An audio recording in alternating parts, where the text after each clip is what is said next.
Hello everyone, welcome to GATE academy. तो अब हम वेक्टर कैलकुलस में थ्योरम साइड टूवर्ड्स जा रहे हैं अब। और थ्योरम सभी को पता है कि इसलिए इंपॉर्टेंट है क्योंकि आईआईटी के प्रोफेसर गेट के पेपर में बहुत पूछते हैं। और वैसे भी जब हम वेक्टर कैलकुलस पढ़ते हैं तो वेक्टर कैलकुलस का जो थ्योरम होता है, क्योंकि एप्लीकेशन है, उसका हमेशा इंपॉर्टेंस होता है। चाहे वो अपने इंजीनियरिंग में आप अपने सेमेस्टर के सब्जेक्ट पढ़ते हो, चाहे फिर गेट का कॉम्पिटिटिव एग्जाम हो, कोई भी एग्जाम जहां पे वेक्टर कैलकुलस का थ्योरम इन्वॉल्व है वहां पे वेक्टर कैलकुलस थ्योरम बहुत आता है। अब वेक्टर कैलकुलस थ्योरम को अगर उस तरीके से पढ़ लिया जाए कि सबके थ्योरम बस याद कर लिए जाए और देखा जाए कि यार ये कर लो तो कर लिए, उसका मजा नहीं है जब तक कि अच्छा गुड आइडिया ना हो आपको सरफेस का, लाइन का। आपको क्लियर है कि हम लाइन इंटीग्रल के बारे में एक अच्छा आइडिया रखते हैं, बिकॉज ओपन लाइन इंटीग्रल पढ़ चुके, हम क्लोज लाइन इंटीग्रल पढ़ चुके, आप जानते हो। अब मैं कर क्या रहा हूं कि अब मैं वेक्टर कैलकुलस थ्योरम, आपको पता है कि 3 थ्योरम हम पढ़ने वाले, उसके पहले पढ़ने के पहले जो फंडामेंटल कंसेप्ट है उन्हीं थ्योरम का कि क्या माइंड में बातें होना चाहिए, अगर वो बातें आपको क्लियर है तो बहुत मजा आएगा पढ़ने में। तो आज का जो लेक्चर है वो है वेक्टर कैलकुलस थ्योरम के फंडामेंटल पार्ट का, मतलब थ्योरम पढ़ने से पहले का थॉट। ठीक, ध्यान देखिएगा, क्योंकि जब हम पढ़ेंगे थ्योरम तो हमारा बेस्ट थॉट होगा वेक्टर कैलकुलस के थ्योरम को समझने का। ठीक है, तो ये fundamental concept of vector calculus theorem लिखा हुआ है और ये पार्ट नंबर 13 है। ठीक है, ध्यान देखिएगा आप। अब देखो, वेक्टर इंटीग्रेशन की जब हम बात करते हैं तो आपको पता है वेक्टर इंटीग्रेशन में लाइन इंटीग्रल के बारे में आप जानते हो, ऑलरेडी हम डिस्कस कर चुके हैं कि यार लाइन इंटीग्रल में क्या क्या होता है। लाइन इंटीग्रल में आपको पता है कि एक ओपन लाइन इंटीग्रल होता है, क्लोज लाइन इंटीग्रल होता है, यही होता है आपके पास। ओपन लाइन इंटीग्रल का ये साइन है, ये कर्व लिखा हुआ है सी, और एक क्लोज लाइन इंटीग्रल है जो सर्कल लगा हुआ है। ठीक है, अभी और भी बातें करेंगे। तो ये दो तो हम बातें कर चुके हैं क्योंकि इसके पहले के 2 लेक्चर इन्हीं बातों पे बेस्ड थे और बहुत डिटेल में बातें थी, open line integral, close line integral. अब हमको और क्या क्या पता होना चाहिए, हमको सरफेस इंटीग्रल के बारे में पता होना चाहिए। ठीक, अच्छा, जैसे ये जो लाइन इंटीग्रेशन है 1 डायमेंशनल आपके पास इंटीग्रेशन होता है, लेकिन सरफेस इंटीग्रेशन 2 डायमेंशनल आपके पास होगा, क्योंकि जब सरफेस की बात आएगी तो। अब सरफेस इंटीग्रल में भी 2 बातें होती है, जैसे लाइन इंटीग्रल में 2 बातें होती है, ओपन और क्लोज, वैसे ही ओपन सरफेस इंटीग्रल होता है और एक क्लोज सरफेस इंटीग्रल होता है। और देखो साइन बना हुआ है क्लोज का, जैसे क्लोज लाइन इंटीग्रल है वैसे क्लोज सरफेस इंटीग्रल, और एक आपके पास है volume integral, that means the 3 dimension. कभी कभी लोग ये भी बोल देते हैं कि देखो 3 इंटीग्रेशन लिखा है तो 3 डायमेंशन दिख ही रहा है, यहाँ पे 2 इंटीग्रेशन लगा हुआ है तो is the double integration, is the triple integration, और ये आपके पास सिंगल इंटीग्रेशन। तो लाइन इंटीग्रेशन सिंगल इंटीग्रेशन होता है, और सरफेस इंटीग्रेशन जो होता है आपके पास सरफेस इंटीग्रल या इंटीग्रेशन डबल इंटीग्रेशन होता है, और वॉल्यूम इंटीग्रल ट्रिपल इंटीग्रेशन होता है। यही बात है। और कैलकुलस थ्योरम जब हम पढ़ते हैं वेक्टर कैलकुलस थ्योरम में, तो इसी के अराउंड में पूरी बातें होगी, इसी के अराउंड में पूरी बातें होगी। तो इसलिए आपके पास एक फ्लो चार्ट बना हुआ है कि भैया आप लाइन इंटीग्रेशन की बात करो, चाहे सरफेस इंटीग्रल की बात करो, चाहे वॉल्यूम इंटीग्रल की बात करो, इतनी बातें आपको आना चाहिए, जिसमें से ये बातें में तो हमारी कमांड है, क्योंकि हम लाइन इंटीग्रल बहुत डिटेल में अच्छे से पढ़ चुके हैं, तो ये तो हम बहुत समझते हैं। और अभी तो एप्लीकेशन में भी जब बात करेंगे तो और भी देखने का मौका मिल जाएगा। ठीक है, ओके। अब अगर मैं बोलूं कि देखो सिंबॉलिक रिप्रेजेंटेशन की बात करूं, तो जैसे ये आपके पास एक सिंगल इंटीग्रेशन लिखा और सी लिखा है, तो इसको देखने से लगता है कि ओपन लाइन इंटीग्रल है, बट ये curve C is open then open line integral, बिल्कुल सही है। कभी कभी क्या होता है कि ये कर्व ऐसे ही बना हुआ है लेकिन सी के बारे में क्लोज आपके पास है, मतलब कर्व सी अगर क्लोज है तो क्लोज लाइन इंटीग्रल हो सकता है। तो क्या ये क्लोज लाइन इंटीग्रल हो सकता है? Yes, depends on the value of C. ये सी की वैल्यू पे बेस्ड होता है कि ओपन लाइन होगा कि क्लोज लाइन इंटीग्रल होगा। ठीक है, इसलिए ऐसा नहीं हो सकता कि आप 100% बोलो कि सर ये साइन तो ओपन लाइन इंटीग्रल का होता है, लेकिन सी को जरूर देखना है। इसका मतलब है कि सी का बिहेवियर क्या है, जो कर्व का बिहेवियर क्या है वो भी देखना है। कभी कभी क्या होता है कि वो यहां पे क्लोज लाइन नहीं देते लेकिन सी के फॉर्म में देते हैं, तो इज वेरी इंपॉर्टेंट कि अगर सी अगर आपके पास क्लोज है तो भाई क्लोज लाइन इंटीग्रल होगा। अच्छा, अगर ये साइन दे दिया तो 100% है, इसका मतलब है कि ये 100% क्लोज लाइन इंटीग्रल होगा, क्योंकि अगर ये साइन दे दिया तो ये आपके लिए इजी कर दिया, 100% close line integral, close line integral 100%, इसमें कोई डाउट की बात ही नहीं है, इसमें कोई डाउट की बात ही नहीं है। ये अगर दे दिया गया तो इसमें ओपन और क्लोज दोनों हो सकते हैं, डिपेंड्स किस पे, सी के बिहेवियर पे। ये तो 100% क्लोज लाइन इंटीग्रल, तो देखो क्लोज लाइन इंटीग्रल लिखा हुआ, इसमें कोई डाउट नहीं। वैसे सरफेस अगर लिखा हुआ है, कभी कभी देखो डबल इंटीग्रेशन लिखा रहता है, कभी कभी यकीन मानिए सिर्फ सिंगल इंटीग्रेशन लिख के भी एस लिख देते हैं, सिंगल इंटीग्रेशन लिख के भी एस लिख देते। तो ये एस जो है वो सरफेस है। अब किसी को लग सकता है सर ये तो ओपन सरफेस है, बिल्कुल सही बात है। देखो S is open surface then open surface integral, but again important क्या है कि सर अगर एस अगर क्लोज सरफेस है और यहां तो सर क्लोज का साइन नहीं बना, बिल्कुल इसका मतलब ये हुआ कि सिर्फ इसको देख के आप ये ओपन सरफेस और क्लोज सरफेस नहीं बोल सकते। हाँ अगर सरफेस के बारे में कोई नहीं कुछ बातें नहीं हो रही है और सिर्फ ये इंटीग्रेशन का साइन बना है और एस लिखा हुआ और आपको बोल रहा क्या है, तो आप ओपन सरफेस बोल सकते हो। लेकिन एस के बारे में बात अगर हो रही है तो फिर देखना है कि वो ओपन सरफेस है कि क्लोज सरफेस है। ठीक, जैसे यहां पे बात थी वैसे यहां पे भी बात है, तो जैसे यहां पे बात थी वैसे अगली बात यहां कर लेते। अगर ये लिखा है तो 100% क्लोज सरफेस है, 100% क्लोज्ड सरफेस इंटीग्रल, इसमें तो कोई बात ही नहीं है। इसका मतलब क्या हुआ, इसका मतलब ये हुआ सर कि अगर आपके पास इंटीग्रेशन में अगर ये आपके पास ऐसा बना है तो फिर तो 100% क्लोज सरफेस इंटीग्रेशन लिखा है, क्लोज सरफेस इंटीग्रल। अच्छा वॉल्यूम में आपकी बात ही नहीं है, वॉल्यूम तो आपके पास जब कोई सरफेस इंक्लोज करता है तभी वॉल्यूम की बात होती है, तो वॉल्यूम में ओपन और क्लोज लिखने की जरूरत नहीं है। Where we is volume is the triple integration. हो सकता है कि सर कोई ऐसा लिख दे और वी लिख दे, बिल्कुल ऐसा भी लिख सकता है सर, ये तो सिंगल इंटीग्रेशन नहीं, वी लिखा तो ट्रिपल है, वैसे लिखना यही चाहिए ट्रिपल इंटीग्रेशन के बाद वी। लेकिन कोई अगर सिंगल इंटीग्रेशन के बाद वी लिख दिया तो चलेगा। अच्छा कोई इस वाले को अगर कोई बोल दे कि सर इस वाले को कोई ऐसा लिख सकता है क्या, किसको, इसको कि सर ये आपके पास क्लोज लिखा और एस लिख दिया, बिल्कुल लिख सकता है, डबल इंटीग्रेशन है। एस मतलब ही double integration, that mean the surface integration, we that mean the volume integration. But माना जाता है कि अच्छा तरीका ये है कि डबल इंटीग्रेशन लगाओ, एस लिखो और क्लोज कर दो, द क्लोज सरफेस इंटीग्रेशन। ये देखो आपके पास ये triple integration that mean the volume integration, ऐसा माना जाता है। लेकिन किसी का अपना तरीका हो सकता है लिखने का, बताने का, तो बिल्कुल ओपन माइंडेड रहे चीजों को देखते हुए। ठीक है, तो ये तो मेरा सिंबॉलिक नोटेशन था कि थोड़ा सा आइडिया हो, क्योंकि हम अब कैलकुलस थ्योरम पढ़ने जा रहे हैं तो हमको इतना आइडिया होना चाहिए। अब देखो आपके पास क्या होता है, तीन टाइप की हम बात की है। अब अगर मैं बोलूं कि देखो इस फ्लो चार्ट में क्या क्या है, 1D 2D 3D, 1 dimension integration, 2 dimension integration, 3 dimension integration, इन्हीं को हम रिलेट करेंगे थ्योरम के थ्रू, इन्हीं को रिलेट करेंगे। इसका मतलब पता आपके पास क्या होता है, थ्योरम अभी पढ़ नहीं रहे हैं, थ्योरम पढ़ने वाले हैं। क्या क्या थ्योरम पढ़ने वाले हैं, एक हम पढ़ने वाले स्टोक्स थ्योरम, स्टोक्स थ्योरम पढ़ने वाले। ये पता क्या देता है, ये लाइन इंटीग्रेशन और सरफेस इंटीग्रेशन का रिलेशनशिप देता है। बट जब आप लाइन बोलते हो ना तो क्लोज लाइन बोलना बहुत इंपॉर्टेंट है, तो क्लोज इज वेरी इंपॉर्टेंट कि क्लोज लाइन इंटीग्रेशन। और जब सरफेस बोल रहे हो तो open, open surface integration is important term और close line integration is important term. इसका मतलब है कि मिस्टर स्टोक्स क्या किए कि जो क्लोज लाइन इंटीग्रल होता है उसका रिलेशनशिप दी एक सरफेस इंटीग्रेशन के साथ। और ये क्लोज लाइन इंटीग्रल का जो कंसेप्ट है, अगर कोई क्लोज लाइन इंटीग्रल से आप कोई वैल्यू निकाल रहे हो, आप ऐसे भी निकाल सकते हो, curl of F dot DS लिखो, इसका मतलब कर्ल ऑफ एफ।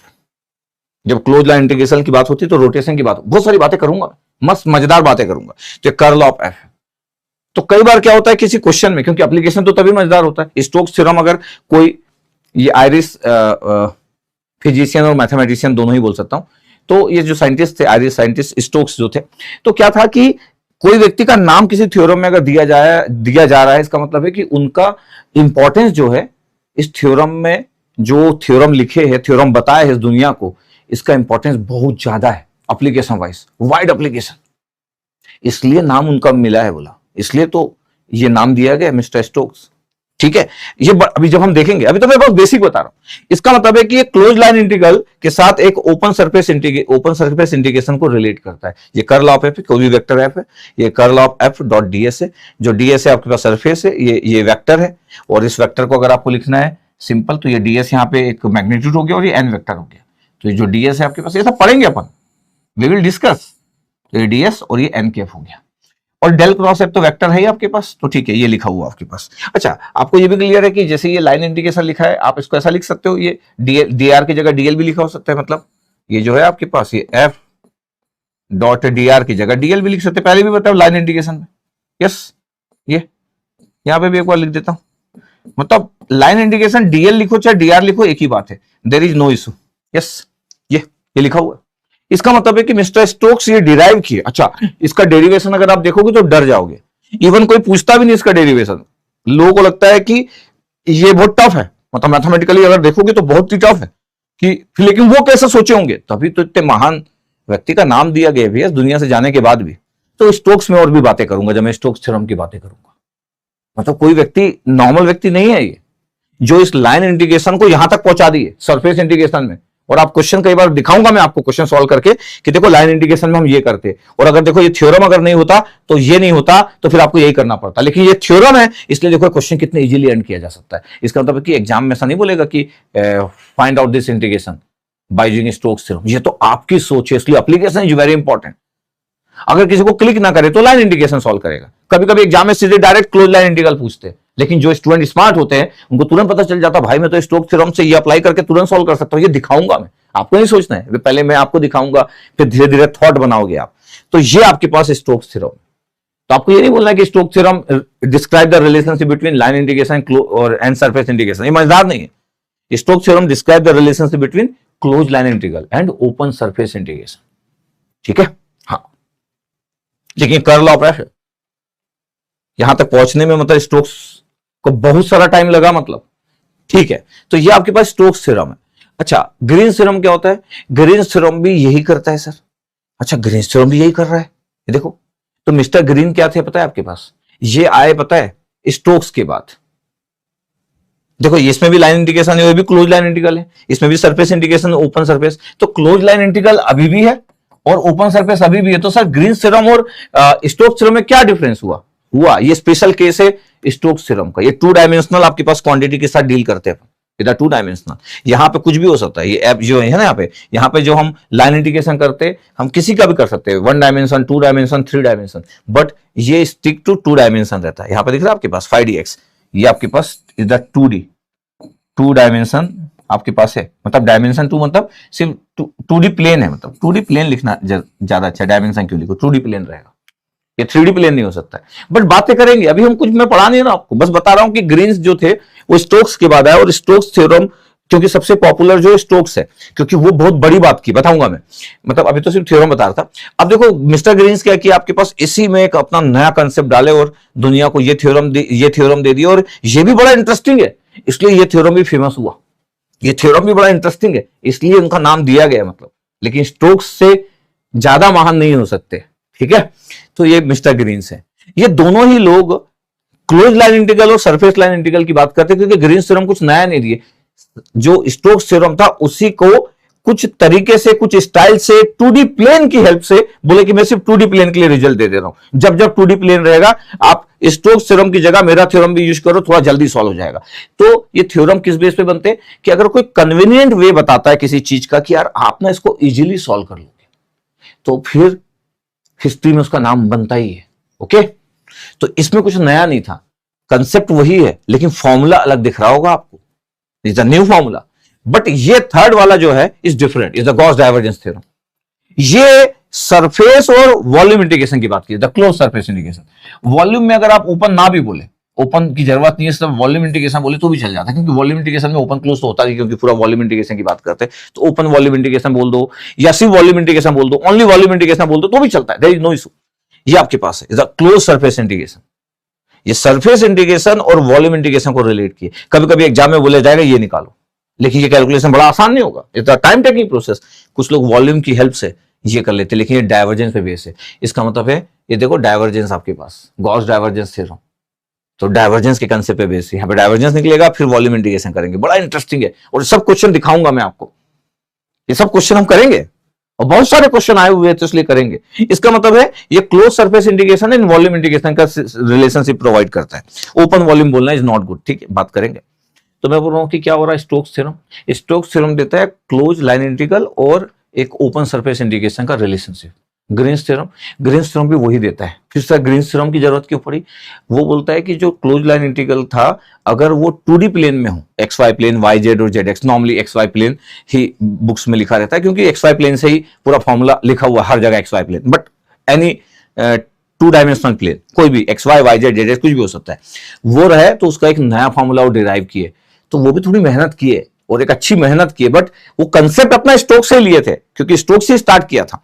तो ठीक है, वो दोनों का जो स्टेटमेंट है वो सेम है, फॉर्मूला अलग है। और गॉस डाइवर्जेंस थ्योरम में आपके पास चीज एकदम अलग है। ये क्लोज सरफेस इंटीग्रेशन की बात करता है एक वॉल्यूम इंटीग्रेशन के साथ। इसका मतलब वॉल्यूम इंटीग्रेशन की जब जब बात होगी ये डाइवर्जेंस थ्योरम के थ्रू बात होगी। वॉल्यूम इंटीग्रेशन की बात होती ही नहीं स्टोक्स और ग्रीन्स थ्योरम में। तो तीनों बड़े पॉपुलर थ्योरम्स हैं। अगर किसी को थ्योरम बोल दिया जाए तो लोगों को याद होते, कभी कभी क्वेश्चन तो डायरेक्ट ही आ जाते थ्योरम पे कि ये लिखा रहेगा और 4 स्टेटमेंट लिखे रहेंगे, आपको बताना कौन सा करेक्ट है। तो बस ये थ्योरम पता होना चाहिए, तुरंत टिक कर लो, 10 सेकंड का क्वेश्चन। तो डिपेंड करता है कि कोई हमसे क्या पूछना चाह रहा है। सबसे अच्छी बात तब होती है कि कोई हमसे ये पूछे ये निकालो और हम बोले हम ये निकालेंगे। इसको बोला जाता है कि आपको बहुत अच्छा आइडिया है, आपके पास अच्छा थॉट है और आपको ये पता है कि ऐसा क्यों करना है। ठीक, तो ये आपके पास गॉस डाइवर्जेंस थ्योरम। तो 3 थ्योरम बड़े पॉपुलर है। अब देखो आपके पास जब इंटीग्रेशन की बात करते हैं तो एक होता है ओपन लाइन इंटीग्रल, इस पे बेस कोई कंसेप्ट नहीं है। ओपन लाइन इंटीग्रेशन बेस पे नो थ्योरम। अगर मैं बोलूं कि कोई भी थ्योरम नहीं, इस पे नो कोई थ्योरम नहीं होता, नो थ्योरम बोल रहा हूं, no theorem exist, no theorem, कोई थ्योरम एग्जिस्ट नहीं करता ओपन लाइन इंटीग्रल पे। ओपन लाइन इंटीग्रल आपको पता ही है क्या ओपन लाइन इंटीग्रल। ये जैसे आपके पास ये ए से बी हमारे पास, ये ए है, यहां से बी जा रहे हैं, ये कर्व, ये, या फिर आपके पास ये ऐसा है, ये कर्व, ये स्टार्टिंग और एंडिंग पॉइंट, दिस वन, ये simple is open line integral. अच्छा, जब मैं क्लोज लाइन की बात करता हूं तो क्लोज लाइन आपके पास ऐसा हो सकता है क्लोज लाइन। जब मैं क्लोज लाइन की बात करता हूं ना, ये अगर मैं पॉइंट्स की बात कर लूं, ऐसा पॉइंट्स बना लो, तो क्लोज लाइन में हमेशा डायरेक्शन इज वेरी इंपॉर्टेंट कि डायरेक्शन तो दिया होगा। तो अगर मैं बोलूं कि ये ए है, यहां से बी जा रहे मान लेते हैं, ये बी है, बी से ये सी गए, सी से डी गए और डी से ए, स्टार्टिंग और एंडिंग पॉइंट यही पहुंच गए। ये क्लोज लाइन इंटीग्रल। अच्छा, जब भी आप क्लोज लाइन इंटीग्रल की बात करो, चाहे फिर वो सर्कल का फॉर्म क्यों ना, अगर मैं बोलूं कि ऐसा भी सर्कल भी हो सकता है, दिस वन, ये ऐसा कोई भी सर्कुलर फॉर्म हो सकता है, ऐसा नहीं कि सर्कल ही होना चाहिए। यानी ये सी,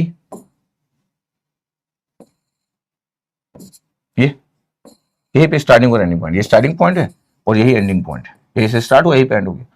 ये आपके पास ए स्टार्टिंग पॉइंट मान लेते हैं और यही एंडिंग पॉइंट है, स्टार्टिंग पॉइंट और ending point is the A, this one.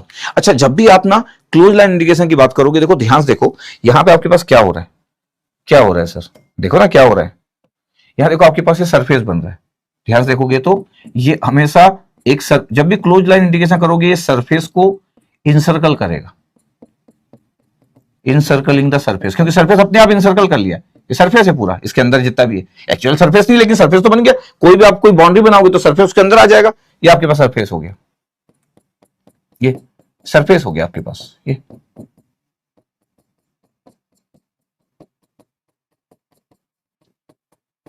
ये सरफेस हो गया, दिस द सरफेस।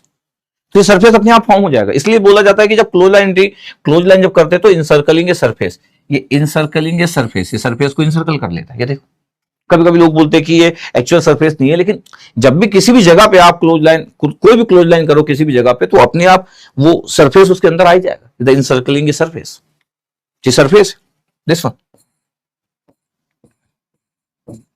और जब ये सरफेस है तो स्टोक्स को क्या लगा, मिस्टर स्टोक्स को, अभी तो हम बहुत इंट्रोडक्शन बात कर रहे हैं, मिस्टर स्टोक्स को लगा कि यार जब भी क्लोज लाइन इंटीग्रल कर रहे हैं तो ये एक सरफेस को इनसर्कलिंग करता है, इनक्लोज भी सरफेस बोल सकते हैं। समटाइम्स वो अच्छा साउंड नहीं करता enclosing a surface, but enclosing a surface भी बोलने में कोई इतना कोई बड़ा प्रॉब्लम नहीं।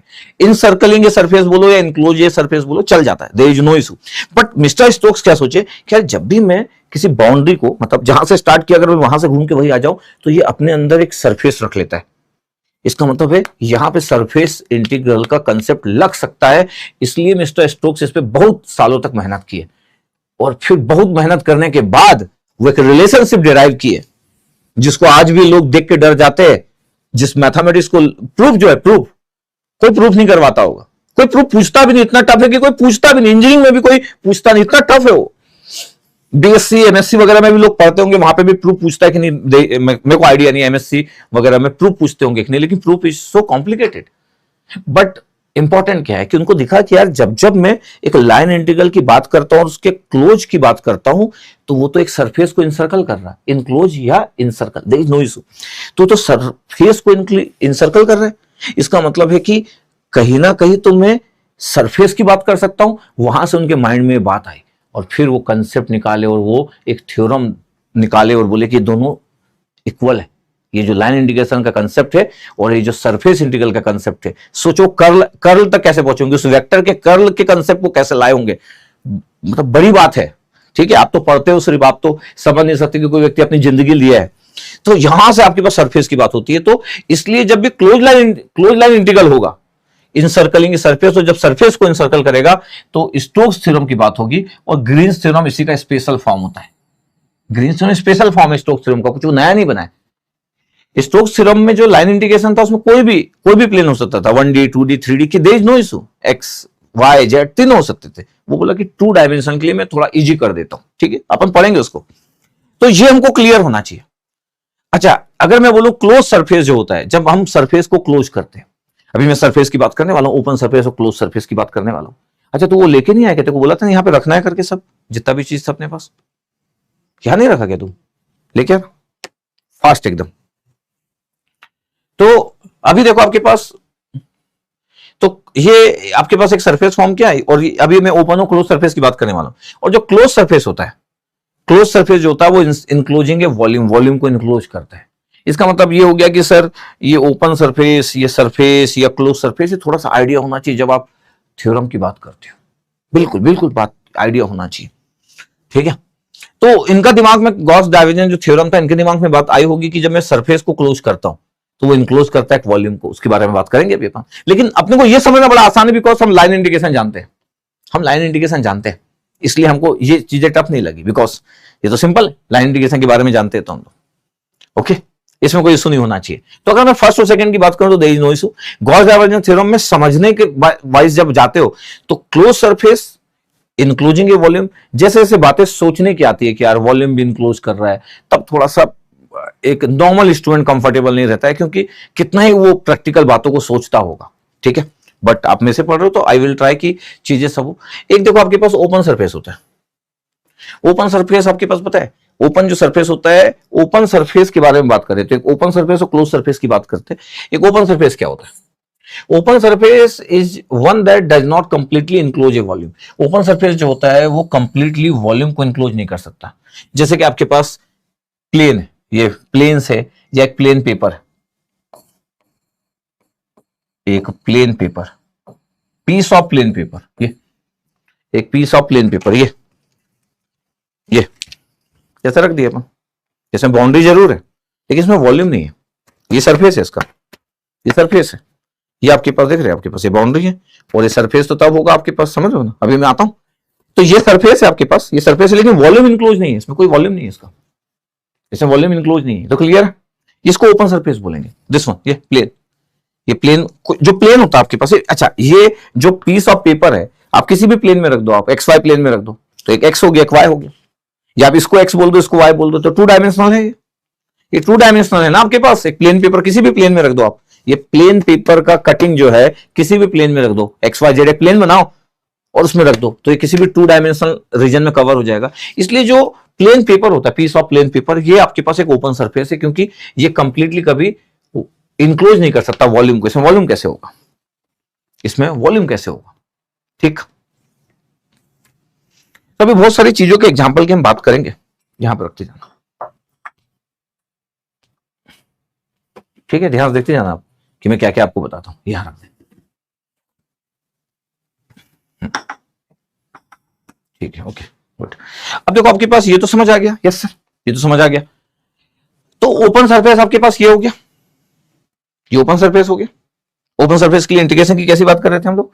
ओपन सरफेस के लिए सर आप बोल रहे थे सर कि ये डबल आपके पास और ऐसा लिखा हो सर, यस, और ऐसा लिखा हो सर, ऐसा लिखने से भी चल जाएगा। ओपन सरफेस, ये ओपन सरफेस है आपके पास, इसमें क्या नहीं होता आपके पास, ये इनक्लोज नहीं करता है वॉल्यूम को, कंप्लीटली इनक्लोज है, वॉल्यूम नहीं होता है। ठीक, ओके सर, कंप्लीटली क्यों बोले सर, वॉल्यूम तो नहीं, अभी देखते जाओ ओपन सरफेस स्टार्ट क्यों। अब आपके पास देखो ये एक्स वाई प्लेन है, ये इसको रख दूं मैं, जैसे ऐसा रख दूं इसको मैं, ये ऐसा रख दूं, सॉरी ऐसा रख दूं आपके पास, तो ये एक्स हो गया, वाई हो गया। और अच्छा, मैं हमेशा जब प्लेन बनाता हूं तो आप ध्यान देना, मैं हमेशा ना एंटी क्लॉकवाइज को फॉलो करता हूं। मतलब एंटी क्लॉकवाइज को फॉलो करता हूं, मतलब अगर आप ध्यान देना, जब भी मैं प्लेन बनाता हूं ना, तो मैं इस बात का ध्यान रखता हूं कि ये अगर एक्स है, एंटी क्लॉकवाइज वाई, और ये जेड होगा, ये, या फिर मैं इसको अगर बोल दूं कि ये वाई है y के बाद क्या आएगा, z, और फिर मेरा ये x बनेगा। और सपोज करो ये मेरा z है तो ये मेरा x बनेगा और ये y बनेगा। ये सब करेक्ट है, सब एंटी क्लॉकवाइज है। अच्छा, एंटी क्लॉकवाइज में हमें पहले भी बताया हूं कि एंटी क्लॉकवाइज में क्यों लिखता है। अच्छा कोई ये भी मैं बता चुका हूं कि कोई ऐसा ले लिया, बोला कि ये सर ये x है, ये z है और ये y है, तो कुछ रॉन्ग नहीं है, it's not wrong but not good, not wrong but not good, but not good. क्यों? 2 डायमेंशन तो लिख सकते हैं हम लोग ऐसा, बट नॉट गुड। मैं हमेशा एंटी क्लॉकवाइज क्यों लिखता हूं, इसलिए एंटी क्लॉकवाइज प्रॉपर लिखता हूं क्योंकि हम तो जब कोऑर्डिनेट सिस्टम पढ़ना चाहते स्टार्ट करते हैं पूरा का पूरा, तो ये यूनिट वेक्टर ax है cross ay, ax cross ay करोगे तो कितना आएगा, az आएगा, ये होता है आपके पास। या ay क्रॉस az करो तो, ay क्रॉस az करो तो क्रॉस प्रोडक्ट यूनिट वेक्टर का, तो ये ax आएगा। या az क्रॉस ax करो तो ए वाई। पहले भी बता चुका हूं, फिर से बता रहा हूं, ये नया चीज नहीं बता रहा हूं कुछ भी। कुछ लोग हो सकता है पहली बार में से पढ़ रहे होंगे तो उनके लिए नया लग सकता है, तो ये सब सही है, कुछ भी एक लूंगा। तो ये एक्स वाई प्लेन लिया, देखो ये एक्स वाई प्लेन है और ये 2 डायमेंशन है। अब एक्स वाई प्लेन है तो ये वॉल्यूम नहीं हो सकता, यस है ना आपके पास, तो ऐसा दिख रहा है आपको, 2 डायमेंशन है आपके पास, ये एक्स वाई, इसको प्लेन पेपर को रख दिया यहाँ पे तो ये एक्स वाई प्लेन में बन गया। इसका मतलब है कि क्या ये आपके पास, अच्छा इस एक्स वाई प्लेन को और क्या बोल सकते हो, और क्या बोल सकते हो, जेड इक्वल टू 0 प्लेन। इसका कलर वही रखता हूं ना, मैं जो कलर था वही रखता हूं, कलर वही रखूं, यस, थोड़ा कलर मतलब थोड़ा सा चेंज करता हूं बस। और z इक्वल टू 0 प्लेन, क्यों z equal to 0 plane, X Y plane में z 0 होता है, ये पूरा का z इक्वल टू 0 प्लेन है। एक्स वाई के अंदर कोई भी बातें हो रही है सब z इक्वल टू 0 प्लेन है। तो कभी z इक्वल टू 0 प्लेन कोई बोल दे, ये एक्स वाई प्लेन बोल दे, एक्स वाई प्लेन बोलने से तो लोग कंफर्टेबल होते हैं, z इक्वल टू 0 प्लेन में लोग कभी कभी कंफर्टेबल नहीं होते, जबकि बोथ आर सेम, क्योंकि एक्स वाई में z तो 0 होगा always, is always good, z equal to 0 plane. इस एक्स वाई प्लेन में रखा आपके पास, आपको क्लियर रहना चाहिए इस फिगर में, ये open surface, open surface, open surface, इसमें ये कोई वॉल्यूम तो इंक्लोज कर ही नहीं सकता, ये तो 2 डायमेंशन आपके पास है, पीस ऑफ पेपर को रख दिया मैं एक्स वाई प्लेन में। अच्छा, इसका तो मतलब ये हुआ कि जैसे एक्स वाई प्लेन बना है वैसे ही आपके पास जेड एक्स प्लेन बन गया, एक्सजेड प्लेन बोलो, एक्सजेड प्लेन बोलो, या क्या बोल सकते हो, एक्सजेड में क्या 0 होगा सर, वाई, तो वाई इक्वल टू 0 प्लेन, ये वाई इक्वल टू 0 प्लेन होगा, यस। ये क्या होगा सर, ये सब ओपन सरफेस है ना सर, बिल्कुल सही, ये सब ओपन सरफेस है। इसका मतलब है जब आप किसी प्लेन की बात करते हो, किसी भी X Y plane, Y Z plane, Z X plane, जब भी, तो ये आपके पास ओपन सरफेस है, ये किसी वॉल्यूम को इंक्लोज तो करता ही नहीं है, ठीक। सिमिलरली एक और हो सकता है, ये वाई जेड हो गया, ये वाई, ये जेड, ये देखो आपके पास is the Y Z plane, और वाई जेड प्लेन को क्या बोल सकते हो sir, x equal to 0 plane, बिल्कुल सही। देखो आप नहीं बोलते तो भी मैं बोल देता हूं कि बिल्कुल सही, आप बोले जैसे, देखो ओपन सरफेस है। तो जब आप ओपन सरफेस की बात करते हो, जहां पे आप स्टोक्स थ्योरम की बात करते हो या ग्रीन्स थ्योरम की बात करते हो, सब ऐसे प्लेन रहेंगे आपके पास, कभी एक्स वाई, कभी वाई जेड, कभी आपके पास जेड एक्स। अब सोचो आपके पास जब हम इसकी बात करेंगे कि सर ये एक्स वाई प्लेन में है, तो एक्स वाई प्लेन में डीएस क्या होगा, कि भाई डीएस के अगर एरिया की बात करूं, DS differential X Y plane की अगर मैं बात करूं कि सर ये क्या होगा एक्स वाई प्लेन में, अगर मैं एक्स वाई प्लेन की बात करूं तो यहाँ पे डीएस क्या होगा, डीएस का मैग्नीट्यूड ले रहा है, अभी मैं डायरेक्शन की बात ही नहीं कर रहा हूं, मैग्नीट्यूड ले लिए सर, डीएक्स डी वाई, क्योंकि एक्स वाई प्लेन है तो डीएक्स डी वाई होगा, सिर्फ एक्स वाई प्लेन में तो एक्स और वाई वेरी कर रहा है, तो डीएस आपके पास। मैग्नीट्यूड क्यों लिखा, अभी यूनिट वेक्टर की बात नहीं करूंगा ना, वो मतलब बहुत बहुत मजेदार बातें है सब कुछ, और मैं लाइन से करता हूं बातें। अच्छा, जैसे ये है, ये क्या है सर, एक्सजेड प्लेन है, एक्सजेड प्लेन अगर है आपके पास, इसका मतलब क्या हुआ, इसका मतलब हुआ कि अगर मैं डीएस की बात कर रहा हूं, डीएस वेक्टर के मैग्नीट्यूड की बात कर रहा हूं, तो क्या क्या वेरी करेगा सर, एक्सजेड, डीएक्सजेड लिखो, चाहे डीजेड एक्स, डीजेड डीएक्स लिखो, डीएक्स डीजेड, ये तो बिल्कुल क्लियर, यस सर। यहां पे आपके पास वाईजेड प्लेन है, बिल्कुल सर, तो वाईजेड प्लेन में अगर मैं डीएस वेक्टर के मैग्नीट्यूड की बात कर दे रहा हूं तो क्या हो गया सर, ये डी वाई डी जेड, बिल्कुल सही। ऐसे धीरे धीरे कंसेप्ट बनते हैं, the D Y D Z, बिल्कुल।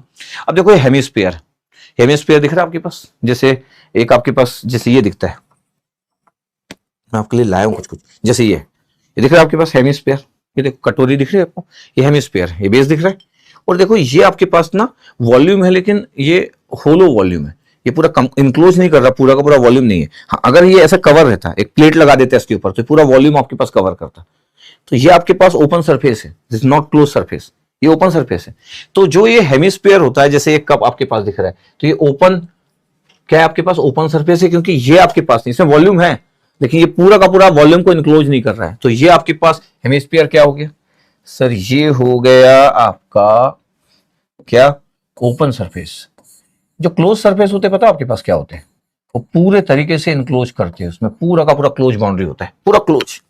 ये ओपन सरफेस है, इसमें वॉल्यूम है लेकिन पूरा इनक्लोज नहीं कर रहा वॉल्यूम को, क्योंकि ये कवर नहीं है, नॉट कंप्लीटली कवर। ओके, ये आपके पास एक नारियल का, जैसे आपके पास ये है, तो मैं ये कोकोनट को अगर आप देखते होंगे तो कोकोनट वाले में देखो तो हेमिस्फीयर दिखेगा। देखो अब ये देखो, ये आपके पास है, दिख रहा हो जैसे ये बना हुआ है। अब ये देखो यहां से खाली है, ये देखो ये पूरा सॉलिड नहीं है।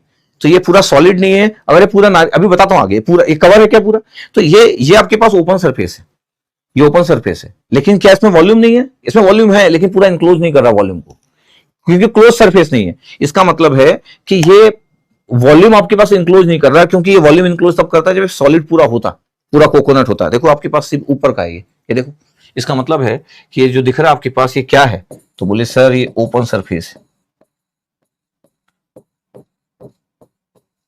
जब मैं वो लिया था, क्या लिया था, जब मैं प्लेन लिया था, तो प्लेन में तो वॉल्यूम ही नहीं था, ये तो वॉल्यूम इंक्लोज आपके पास कर नहीं रहा है, पूरा कंप्लीटली वॉल्यूम को इंक्लोज नहीं कर रहा है। तो वॉल्यूम है आपके पास लेकिन कंप्लीटली इंक्लोज नहीं कर रहा है। दिस वन, ये जैसे ये आपके पास है दिस वन।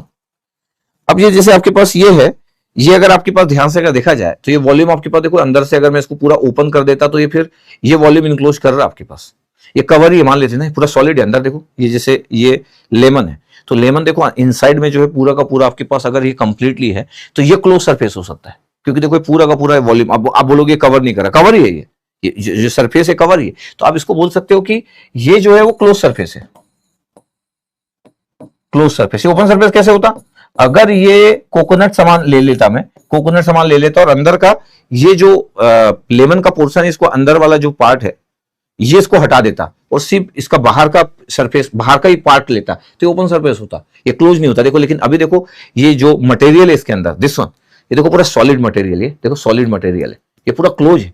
इसका मतलब है कि किसी सरफेस के अराउंड में पूरा क्लोज मटेरियल है, तो इसको बोलते हैं हम क्लोज सरफेस। ये हेमिस्फीयर समान हेमिस्फीयर है लेकिन this is a close surface, क्योंकि अंदर जो है वो पूरा का पूरा सॉलिड है। दिख रहा है आपके पास, यस ये।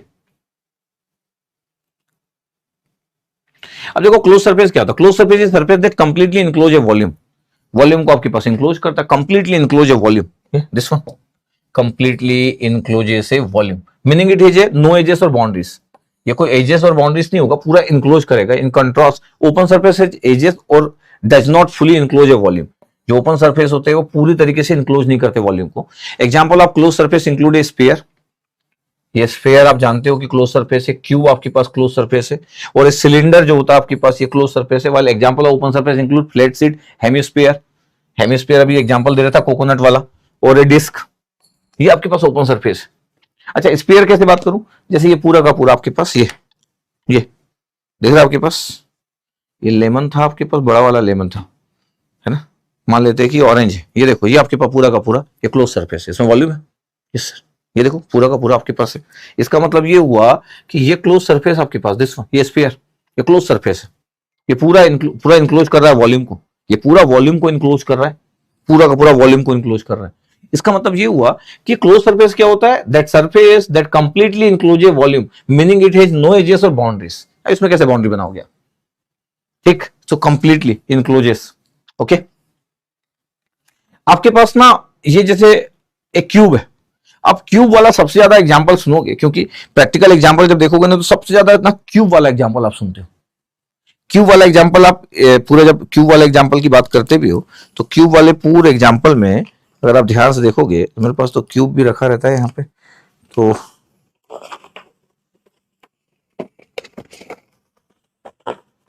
यहाँ पे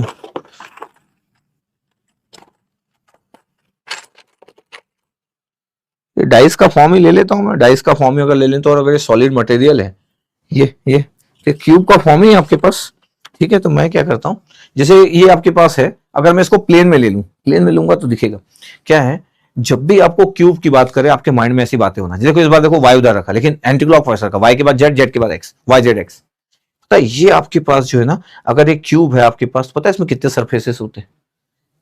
टॉप, बॉटम, लेफ्ट, राइट, और अप, फ्रंट और बॉटम, मतलब सामने और पीछे वाला, बैक, बैक और अप, मतलब फ्रंट, फ्रंट और बैक। तो कितना हो गया? Top, bottom, left side, right side, ठीक है, और आपके पास फ्रंट और बैक, टोटल 6 सरफेसेस में। और मैं जानबूझ के 1 ले लिया, मान लेते हैं, ऐसा नहीं कि 1 होगा। अगर मान लेते हैं कि x के लिए 1 है यहाँ पे, इस एक्सिस में यहाँ पे x1 है इस जगह पे, तो y और z की वैल्यू कितनी हो गई? 0 0 0 इस जगह पे। अब यहाँ पे y है आपके पास तो 0 1 0, तो सर ये 1 क्यों लिया? ये 2 भी हो सकता था, और मैं 1 ले लिया, और ये z आपके पास है तो 0 0 1। ये देखो आपके पास x y z लिखते हैं हमेशा, ये देखो ये 6 सरफेसेस फॉर्म करता है। और अगर मैं ऐसा बोल दूं आपके पास कि अगर मैं सबको कवर कर लूं, जैसे लाइक ये देखो बॉक्स दिख रहे हैं, ये देखो आपके पास ये हो गया, आपके पास 1 लेफ्ट, ये राइट, 1 2 सरफेस, ये 3, ये 4, ये 5। अब अगर मैं सोचो कि अगर इसको भी क्लोज कर दूं, इसको भी क्लोज कर दूं, देखो आपके पास कार्डबोर्ड पूरा कवर कर दिया, तो देखो 6 सरफेसेस है इसमें, ये बॉटम, ये टॉप 2, ये देखो आपके पास फ्रंट, ये बैक 4, ये साइड, इस साइड का साइड और इस साइड का साइड, टोटल 6 सरफेसेस है इसमें। देखो टोटल 6 सरफेसेस इसमें, ये दिख रहा है आपके पास, दिस वन। इसका मतलब ये हो गया कि अब, अच्छा मैं एग्जांपल लिया हूं, अब मैं बोल रहा हूं कि इसमें देखो x कितना वेरी कर रहा है, x 0 से 1 वेरी कर रहा है, तो कई बार ना आपके पास ऐसा लिखा रहेगा y की वैल्यू 0 से 1, क्योंकि यहां पे 1 लिया हूं मैं, 2 लेता तो 2 होता, 10 लेता तो 10 लेता, y की वैल्यू 0 से 1 है और z के लिए 0 से 1 है। इसका मतलब है कि कभी कभी आपको फिगर कोई नहीं देगा और आपको कोई मैथमेटिकल ऐसा दे सकता है कि x y z ऐसा वेरी कर रहा है, ऐसा कोई लिख लेता है कभी कभी कि 0 से ज्यादा x y z सब एक साथ ही लिख लेता है और 1 ये लिख लिया। ये देखो कि ये क्यूब का mathematical form, x is varying from 0 to 1, y is varying from 0 to 1, z is varying from 0 to 1, और जो आपके पास 6 सरफेसेस आपके पास बन जाएंगे। कभी कभी लोग ऐसा भी लिख लेते हैं कि x equal to 0, y equal to 0, z equal to 0 और x equal to 1, y equal to 1, y equal to 1, ऐसे प्लेन के फॉर्म में लिख लेते लोग, देयर इज नो इशू, ऐसा भी लिख लेते लोग। ये बाकी वेरिएशन लिखना इज ऑलवेज गुड थिंग। ये तो ये क्यूब फॉर्म करता है। और अगर कोई क्यूब बन रहा है आपके पास, जैसे इसमें तो आपके पास क्या है कि ये जो बक्सा है, ये जो क्यूब बन रहा है होलो वॉल्यूम है, वॉल्यूम जो है आपके पास ये दिख रहा है, जैसे यहाँ पे लिखा भी था, क्या लिखा था यहाँ पे, ये इनक्लोज कर रहा है वॉल्यूम, बट होलो वॉल्यूम है, क्योंकि अंदर आपके पास खाली है ना, ये देखो ना खाली है, ये खाली है, ये सॉलिड भी हो सकता था आपके पास, लेकिन ये खाली है, ये पूरा का पूरा खाली है, तो होलो वॉल्यूम लिखा हुआ है। तो क्यूब आपके पास जो फॉर्म कर रहा है, अगर मैं एकदम सॉलिड मटेरियल यूज करके अगर बात कर रहा हूं तो सॉलिड भी हो सकता है। अभी तो एक नॉर्मल आपके पास क्यूब की बात करें तो होलो वॉल्यूम है, बीच का अगर मटेरियल नहीं है उसमें, तो जैसे ये मैं बनाया। अब देखो ध्यान से, ये 6 सरफेसेस है, क्या क्या सरफेसेस है? एक सर ये है, सर ये एक, ये है एक, ये है ये एक, ये है 4, ये 4 सरफेसेस, और ये 5वां और ये 6वां, तो देखो 6 सरफेसेस आपके पास लिखे। जब इसको आप देखोगे तो 6 सरफेसेस आपको दिख जाएंगे, ये 6 सरफेसेस आपके पास। इतना हमने को दिखा, ठीक है, इतना हमको क्लियर है, ओके। तो ये देखो 6 सरफेसेस, जैसे ए बी सी ओ बोल दे रहा हूं, तो ए बी सी और ओ, ये 1, ये मैं कलर चेंज कर लेता हूं तो आपको दिखेगा, ये 1, ये वाला 1 है। फिर दूसरा क्या दिख रहा था, जैसे GEDF, क्या दिख रहा था, GEDF क्या दिख रहा है आपको, GEDF, ये देखो सेकंड। फिर क्या दिख रहा था आपको सर, ABEG, ABE और G, ये वाला, ये आपके पास ABEG, ये थर्ड, ये ABEG थर्ड। फिर क्या दिख रहा था आपको, OCDF क्या है, OCDF क्या है, O, ये C D और F, ये देखो ये बन गया 4, ये OCDF। 5वां क्या दिख रहा है आपके पास, BEDC अगर आप देखोगे तो दिख जाएगा आपको, BEDC देखो तो B E D और C, ये वाला, ये 5वां। और सिमिलरली F G A और O, ये लिखा होगा 6वां, ये लिखा होगा यहाँ पे 6वां, दिस वन। ये 6 सरफेसेस होते हैं क्यूब में, इसलिए आपको समझना बहुत इंपॉर्टेंट है, क्योंकि क्यूब की बात बहुत ज्यादा होती है, बट मैं तो अभी पढ़ाऊंगा, अभी तो मैं इंट्रोडक्शन दे रहा हूं बस कि क्या क्या आइडिया होना चाहिए, जब हम अप्लाई करेंगे तब आपको और दिखेगा। जैसे आपके पास कार्ड बॉक्स बना रहा था, ये होलो वॉल्यूम है इसमें आपके पास, ये क्लोज सरफेस है, द क्लोज सरफेस,